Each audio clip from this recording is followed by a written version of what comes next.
Hello hello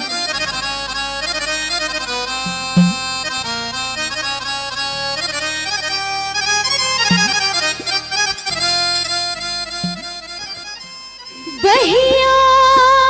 पकड़ के धरे अकवारी आई हो दादा चूमे उठावा गुलाबी ऐसन का काश कहीं हम आपन दुखवा सैया मिलल बशरहबी। अरे जिया जिया ये फूल झरी आ रेडियो लेबो की एकर बाबू वाला घरी। अरे सूते न संगवा खटिया पर सूते न संगवा खटिया पर वही सजिया सजाई के सैया जी सैया जी सैया जी दिलवा मांगे कम छावे जाई के सैया जी दिलवा मांगे कम छावे जाई के सूते न संगवा खटिया पर सूते न संगवा खटिया पर वही सजिया सजाई के सैया जी सैया जी सैया जी दिलवा मांगे कब छावे जाई के सैया जी दिलवा मांगे कब छावे जाई के।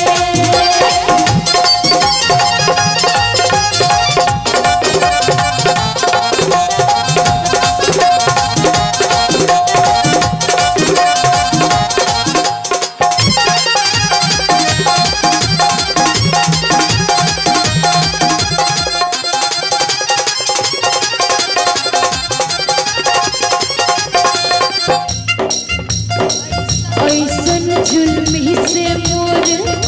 मंगिया टिकाए अरे बाप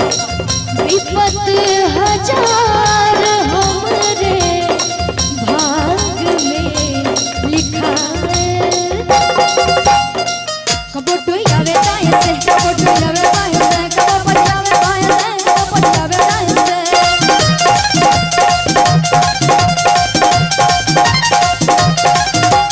जुल्मी सतावे बहुत हमके जुल्मी सतावे बहुत हमके होई ढिबरी बुताई के सैया जी सैया जी सैया जी सब कुछ मांगे सब छावे जाई के सैया जी सब कुछ मांगे सब छावे जाई के।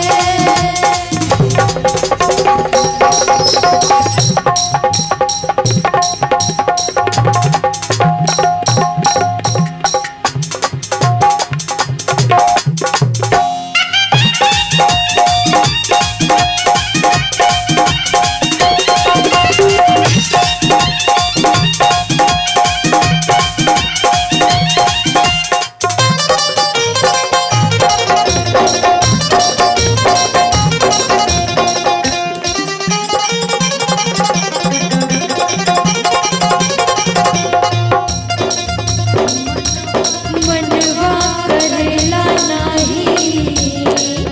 ससुरा में जैती भले नहीं हरवे में हम जिंदगी बिताईती कब सही आवे ताए से कब सही आवे ताए से कब धरी आवे ताए से कब धरी आवे ताए से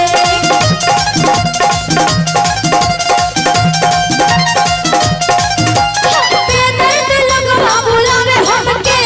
बेदर्द लगवा बुलावे हमके होई गिल्ली लगाई के सैया जी सैया जी सैया जी दिलवा मांगे कब छावे जाई के सैया जी दिलवा मांगे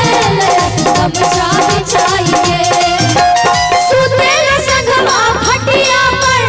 सूते न संगवा खटिया पर ऐसे जिया सजाई के सैया जी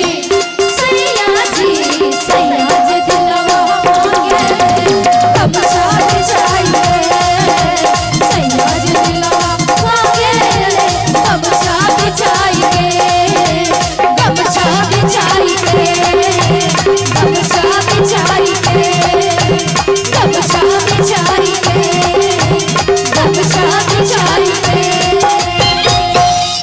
चलिए बहुत बहुत धन्यवाद आप सबों का, बहुत बहुत शुक्रिया।